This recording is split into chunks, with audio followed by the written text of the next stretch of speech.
Salut à tous et bienvenue dans One Shot. Pour la suite de ces interviews Losange Expo 2023, je suis rejoint par Arnaud de la compagnie Elfbar. Bienvenue Arnaud. Merci. Bienvenue sur le plateau. Merci de m'avoir invité. Écoute, il n'y a pas de souci. Elfbar, plus gros.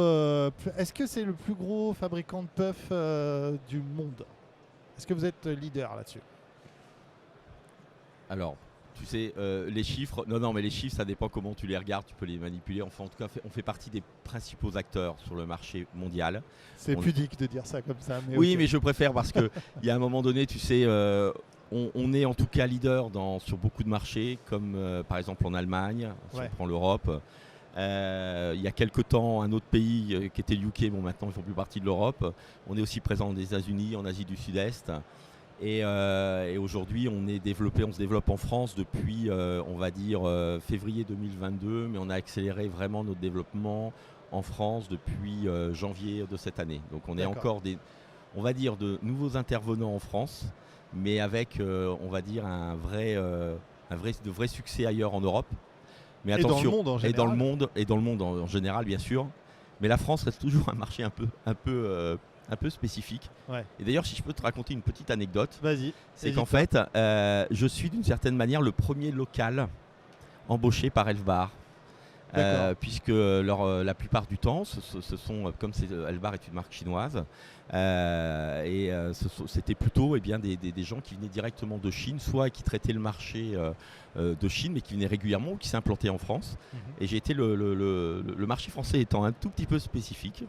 J'ai été le premier local embauché et depuis, a priori, ça se développe. Donc, puisqu'on va avoir bientôt notre réunion européenne et je vais rencontrer d'autres collègues. Des homologues de chaque pays. Voilà, de chaque pays qu'on commence à développer au fur et à mesure. Donc, toi, tu es responsable du secteur France. Directeur commercial France. Distribution de tout ça ici. Voilà, exactement. Alors, Elfbar, vendeur de puffs, donc, qui sont bientôt interdites selon la PPL qu'on a tous pu voir.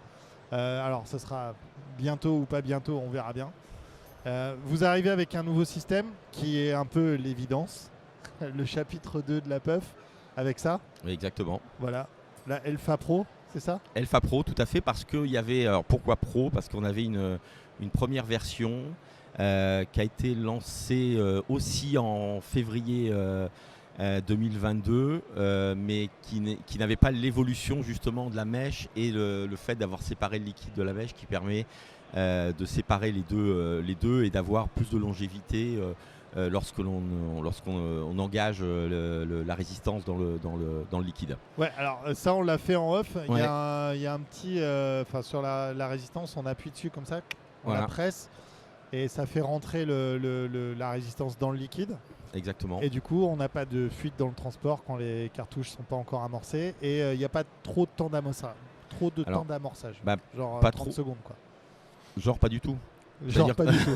Donc en ça fait, injecte. Donc en fait, alors il y a plusieurs avantages. Mais le premier, c'est que déjà, grâce à ça, on garde une saveur du premier jour de production jusqu'à, on va dire, les 18 mois sur lesquels on parle de notre consommation optimum, on est bien d'accord. Et tu vas avoir exactement la même saveur. Et la vraie aussi innovation que l'on a, c'est que tu as 0 temps de latence. Tu peux immédiatement... Alors là, quand tu l'as essayé, on a un peu discuté, donc voilà. Mais parfois, quand tu vas toucher un fumeur adulte qui va tenter la première fois, quand il ouvre normalement son paquet de cigarettes, c'est immédiat, et là, il va pouvoir le faire de la même manière. Et tu peux les transporter en avion sans que ça fuite. Alors oui, surtout qu'elles viennent d'avion, donc voilà. Elles arrivent en avion, donc c'est bien. Donc voilà, oui, tous les transports se font par avion, donc on les teste en live forcément. Au niveau de l'autonomie de la batterie, on est sur combien? On est la même chose qu'avant? Ouais, à peu près. Oui, tout à fait. C'est-à-dire que là, on est à 600 bouffées, donc tu peux largement, une fois qu'elle est chargée, 2 pods sans problème. Ok. Voilà. Et on voit le liquide parce que c'est pas un carto à l'intérieur, c'est voilà. une petite résistance. Très bien, exactement. Tu peux anticiper comme ça le changement de la cartouche, c'est préférable. Et ouais, parce que c'est ça le problème. Tu sais jamais où t'en es de ton liquide sur ces trucs-là. Donc exactement. Là, tu vois où t'en es. Il commence à y avoir des puffs qui sortent, des vapes avec pod, puisque maintenant tout le monde s'est mis sur ce format-là. On est d'accord. On avait une discussion intéressante en intro sur ça, sur l'évidence de ce système-là. Et pourquoi on n'a pas commencé par là et pourquoi on a fait de la puff? Sur le fait que que le public n'était pas prêt, quoi. Oui. C'est assez étrange, quoi, de se dire que ça existe depuis longtemps, finalement. Oui, parce que si tu prends les premiers pods qui sont sortis en France, on est en train de parler de 2015, quelque chose comme ça, 2015 je crois de mémoire, où on est quelques-uns, il y a eu quelques sorties de plusieurs sociétés. Donc on parle de 2015, effectivement, on n'est pas loin des 10 ans, et effectivement ça perçait pas plus que ça, et la puff a vraiment été un révélateur pour le système fermé. C'est assez impressionnant. Ouais. Ce qui n'était pas le cas dans d'autres pays. Si tu prends l'Angleterre, le jetable était déjà en vogue depuis déjà pas mal de temps. C'était déjà implanté, ouais. Exactement. En France, on était un peu plus réfractaires à ça, et puis au final, maintenant, on s'y est fait, et maintenant que c'est plus ou moins voué à disparaître, vu que c'est dans l'air du temps de pas quand même trop gaspiller de lithium et de faire ce genre de choses, là, on est prêt maintenant. Là, effectivement, on est prêt, puisque tu sais, dans le recyclage, le problème majeur, c'est le fait qu'on ait du liquide à un moment donné, et le fait d'avoir ces postes qui sont séparés, tu peux immédiatement traiter le lithium. Ouais, c'est un déchet mixte sinon, et du coup, il faut le séparer. Et toute la complexité, et que d'ailleurs, il faut vraiment...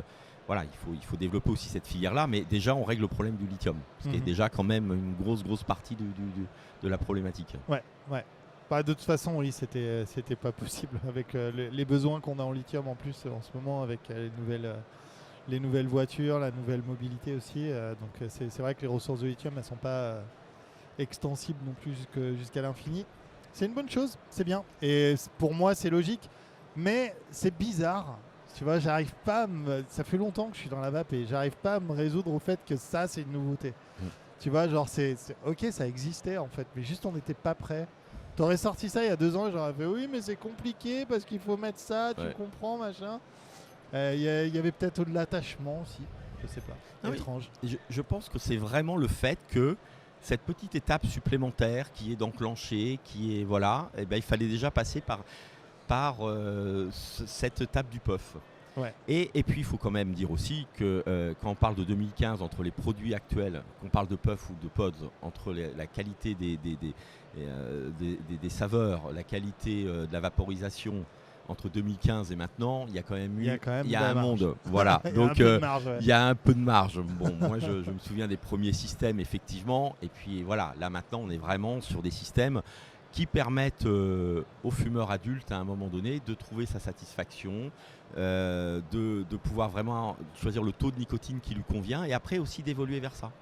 Et moi je vais te dire, je suis ravi d'entendre après que quelqu'un par nos produits, passe après par d'autres systèmes peut-être un peu plus élaborés, mais au moins ça leur a permis de switcher. Ouais, les sucettes à découverte, ce que Flo dit tout le temps quand il parle de la puff, il dit c'est une sucette à découvrir la vape.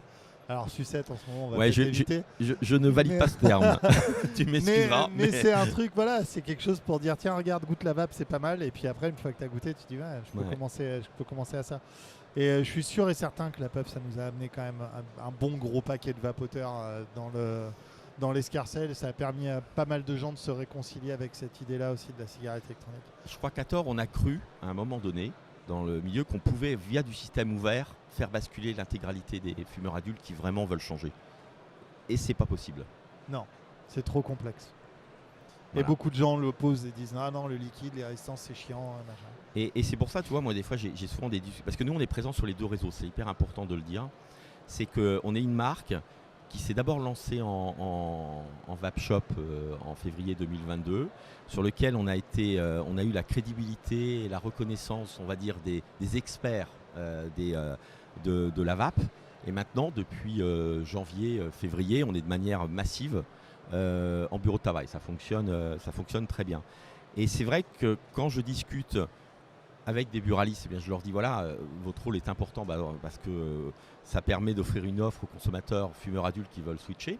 Premièrement, vous, c'est bien sûr une offre qui permet de développer votre business. Et quand je discute dans des boutiques de vape, je leur dis grâce à nos produits, c'est des consommateurs, une partie qui viennent vers vous, même si vous les faites switcher sur de la puff dans un premier temps, ou sur du pod, ils reviendront aussi vers vous via du système ouvert. Donc en fait, c'est un écosystème qui fonctionne très bien en termes de business. Ouais. Les deux s'auto-alimentent. Bien sûr, oui, tu as des vases communicants dans tous les sens et plus la vape est connue, ça bénéficie à tout le monde. En fait, que ce soit les systèmes ouverts ou les systèmes fermés, c'est plutôt une évidence. Combien il y a de saveurs chez Elfa Pro? Alors, Elfa Pro, il y en a une trentaine. Ouais, quand même. Alors attention, une trentaine, on est en train de les lancer au fur et à mesure. Là, sur la partie offre Buralis, il y en a 6. Okay. Mais nous, on a toujours voulu développer à chaque fois les 3 taux, 0, 10, 20, lorsqu'on fait un lancement. On ne veut pas avoir des saveurs où il n'y a que du 20 mg par exemple. Ouais. Donc on en a un peu plus qui sont disponibles en 20 mg. Mais là, on est en train de lister au fur et à mesure pour qu'on puisse régulièrement lancer à chaque fois une saveur supplémentaire en 0, 10, 20. Donc non, on ne va pas lancer sur le marché 30 saveurs immédiatement. Ah, c'est beaucoup, il faut y aller petit à petit, ça permet de donner de l'actualité. On le fait, on travaille avec nos distributeurs, nos clients et nos consommateurs pour savoir quel type de saveur il faut faire en priorité. Là, on s'est vraiment lancé sur les saveurs en fait, qui fonctionnaient très bien sur la partie puff. Les fruités frais, voilà, des choses comme ça. Voilà, exactement. Tout en restant quand même sur des produits très neutres en termes de design. On n'a pas de fruits non plus sur les packaging. Enfin voilà, on est vigilant aussi à ça.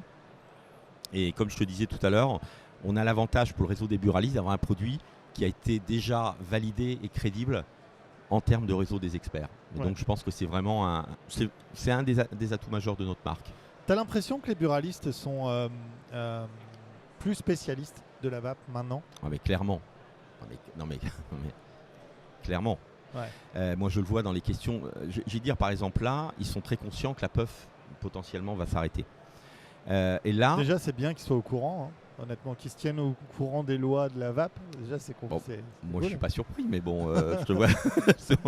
Je le suis. J'ai été chez des buralistes il y a quelques années où il y avait des choses pas possibles qui se passaient en boutique et ils s'en foutaient. C'est pas qu'ils s'en foutaient, c'est qu'ils n'étaient pas au jus, quoi. Ils se disaient, c'est de la vape. Quoi. Il y a quelques années, on fumait aussi dans les établissements. Donc les choses ont évolué déjà depuis pas mal de temps. Mais ce que je veux dire, je vais te donner, par exemple, ce qu'on vit là aujourd'hui, là en ce moment. Les buralistes viennent nous voir avec bien sûr cette idée que la puff va potentiellement s'arrêter. Et donc ils sont en train de chercher, ils savent que c'est le PODS maintenant. Et donc ils vont voir, ils viennent nous voir, ils vont voir aussi mes confrères et ils posent les questions pour savoir quelle est la meilleure marque aujourd'hui. Ils ne veulent pas se tromper. Parce que quand leurs consommateurs vont dire voilà, je voudrais déjà commencer à switcher, ils veulent avoir le bon produit. Et donc, ils vont chercher les bonnes saveurs, les produits qui offrent comme nous, par exemple, différents taux, parce que c'est bien joli de partir, par exemple, si on n'a qu'un taux en 20, mais quand ils vont descendre à 10 ou à d'avoir les questions sur nos saveurs, combien on va voir, est-ce qu'on va suivre, est-ce que c'est... Donc, ils posent toutes ces questions, ils viennent, ils repartent, ils vont prendre et après, ils font un choix, on va dire, éclairé. Ils font un choix éclairé là-dessus sur la vapeur. C'est intéressant quand même. Voilà. Cette mutation du réseau buraliste, elle me fascine honnêtement. Pour avoir parlé avec pas mal de buralistes là, pendant cette série d'interviews et de gens de la confé et tout ça, je trouve ça fascinant, quoi. C'est vraiment une transformation du métier avec une vraie expertise qui vient se calquer sur celle de l'industrie de la vape et sur d'autres domaines d'ailleurs. Et leur métier change, c'est cool ça. Et d'ailleurs, sache que les buralistes notamment, ils considèrent que voilà, les boutiques de vape les aident aussi à développer les produits. Donc il y a vraiment cette ouverture d'esprit qu'il y a. Tu as quand même, je pense, tu as vu des bureaux de tabac où tu as vraiment une partie bien séparée sur la partie combustible et puis la partie vape. Il y a des vrais experts, ils ont des formateurs, des gens vraiment qui font un boulot assez exceptionnel sur cette partie-là. Et voilà, donc... il y en a qui ont même plus de vape que de clopes dans leur bureau de tabac. Mais ça commence à arriver à descendre. Beaucoup. Et on voit bien qu'ils investissent dans cette partie-là, en formation de leur staff. Mais de toute façon, la cible à un moment donné, ce sont les fumeurs adultes à un moment donné. Donc où est-ce qu'on trouve un fumeur adulte si ce n'est que dans un bureau de tabac ? Clairement. Et en plus, quand il y en a 600 qui passent par jour, voire au plus. Niveau conversion, en moyenne, quoi. En niveau conversion, c'est plutôt pas mal. S'ils sont force de proposition, et j'ai l'impression que c'est de plus en plus le cas. C'est-à-dire qu'ils ne sont pas en train de dire bon, tu veux des clopes, tiens, prends des clopes. Ils sont en train de dire tu veux des clopes, bon, est-ce que tu as vu ce truc-là ? Est-ce que tu as essayé une puff ? Est-ce que tu as essayé ça ? Alors, c'est un double avantage en fait, parce qu'ils font de la réduction des risques d'une certaine façon s'ils sont force de proposition à ce niveau-là. Et en plus, on va pas se mentir, ils font plus de marge, ils travaillent mieux, ils font plus d'argent. Oui. Frédéric qui était assis à ta place hier à un bureau de tabac et ses ventes de tabac sont en baisse parce que le tabac ça baisse, le tabagisme baisse un petit peu, même si maintenant c'est un peu stable. Les ventes, on va dire les ventes françaises dans les chiffres français. Les ventes françaises officielles dans les bureaux de tabac baissent, pas la contrebande, mais bon voilà, c'est relativement baisse. Par contre, lui, il arrive à avoir un chiffre d'affaires en progression tous les ans, plus 10%, parce que la vape prend la place du truc. Bien sûr, exactement. Tu as tout à fait raison, c'est exactement ça. Juste d'un point de vue pragmatique, ça me paraît plutôt un bon move en fait. Et pour le business de la vape de manière générale, quand tu es je pense un fumeur qui veut essayer de trouver une alternative, parfois une boutique de vape peut paraître un peu intimidante. C'est vrai, on me l'a dit il y a 2 jours. Genre je voulais pas rentrer dans cette boutique, je savais pas, parce que tu vois c'est des boutiques comme ça, elles sont un peu obscures, comme ça j'avais pas envie de rentrer machin. C'est pas dans le côté obscur. Notre chauffeur de taxi nous l'a dit, regarde, le régisseur il fait oui de la tête, on était ensemble dans le taxi. Mais ouais, c'est vrai. C'est réel. Pour avoir discuté avec beaucoup de consommateurs, et c'est pas le côté obscur, c'est le côté je vais rentrer dans un endroit où je connais rien du tout. On va me poser des questions où je vais pas bien comprendre. C'est intimidant. Et exactement, c'est intimidant. Et donc c'est vrai qu'avec la partie bureau de tabac, ça te permet de sauter le pas. Tu fais un test, t'as pas toujours des gros investissements, effectivement, ça marche pas, ok. Tu te sens beaucoup plus à l'aise. C'est ton burali, c'est ton commerce de proximité. Ouais. Et comme je disais, après, si ces consommateurs-là qui ont pendant quelque temps fumé ce type de produit qu'on appelle donc ces fameux systèmes fermés, maintenant à pods, basculent après parce qu'ils en ont besoin dans des vape shops avec d'autres systèmes, c'est très bien parce qu'ils auront de toute façon quitté ou en tout cas diminué et réduit les risques. Et je pense que voilà, on en tire tous profit, donc tout le monde est content. C'est clair. C'est super intéressant en tout cas, et c'est vrai qu'il ne faut pas négliger le manque d'envie des gens de passer pour des idiots en fait, à poser des questions qu'ils pensent bêtes, même si elles ne le sont pas. Mais c'est vrai qu'un vape shop, c'est un milieu de spécialistes. Et rentrer dans un milieu de spécialistes comme ça, en étant profane et tout, il faut quand même avoir... C'est un pas à passer. Alors que tu n'as pas ça vraiment chez un buraliste. Je peux comprendre ça. Voilà. Je peux complètement comprendre ça. Je demande jamais la direction quand je suis perdu. En tout cas, ton chauffeur de taxi avait une bonne analyse. Je pense qu'il avait. C'est pas une analyse, c'est juste sa perception. Et il faut savoir écouter ses perceptions. Faut écouter les gens en fait. Si alors sache que tu veux que je te donne une deuxième anecdote, encore avec un chauffeur de taxi cette fois-ci. Vas-y. Et de toute façon, les chauffeurs de taxi sont au cœur de nombreuses anecdotes. Eh bien, j'ai rencontré un chauffeur de taxi qui était passé sur. Il n'était pas sur mes produits. Mais il était sur. Il avait quitté le tabac grâce à une marque sur laquelle j'ai travaillé par le passé. Et donc, il était. Quand je suis sorti du. Moi, j'étais directeur commercial à l'époque aussi de cette marque. Et humainement, ça m'a fait plaisir. C'est quoi ? Il m'a remercié. Il m'a dit merci d'avoir. Parce que mes filles me demandaient de quitter le tabac. Je n'y arrivais pas. Ils avaient vu dans un bureau de tabac un type de produit à système fermé. Il a essayé. Depuis, il a évolué vers d'autres types de produits. Il est quasiment, pas à zéro, mais quasiment zéro minimum de nicotine sur un système ouvert. Donc, tu vois, là, il a fait toute la chaîne. Ouais. Et en sortant, il m'a dit merci. Alors, à titre personnel, mais merci d'avoir voyez, tu vois ce que je veux dire, facilité ce type de produit. Ouais, voilà. Et ça, c'est la meilleure récompense quand tu travailles dans la vape. Quand les gens ils te disent j'ai arrêté de fumer avec ton truc. Exactement. Ça c'est la récompense ultime. Donc ça montre que ces systèmes fermés, pods, puff, aident réellement des gens à passer le cap. Ah ouais, mais ça j'en doute pas une seconde. Je le sais, c'est à nos autorités maintenant de le comprendre. Voilà. C'est aux autorités sanitaires de le comprendre. C'est à beaucoup d'hygiénistes aussi de comprendre toutes ces choses-là. C'est vrai que on y va avec notre bâton de pèlerin toute l'année pour essayer d'expliquer ça. Mais en effet, tu as raison.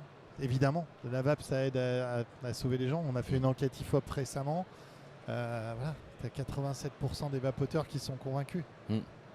Mais il faut avoir, tu vois, c'est 100% des gagnants ont tenté leur chance, quoi. Exactement. C'est vraiment ça, quoi. Faut essayer, quoi. Il faut savoir que ça ne marchera pas avec tout le monde. Il y a d'autres méthodes, mais c'en est une. C'est pas une baguette magique, mais c'est une baguette qui marche plutôt bien. Voilà, exactement. C'est une baguette efficace.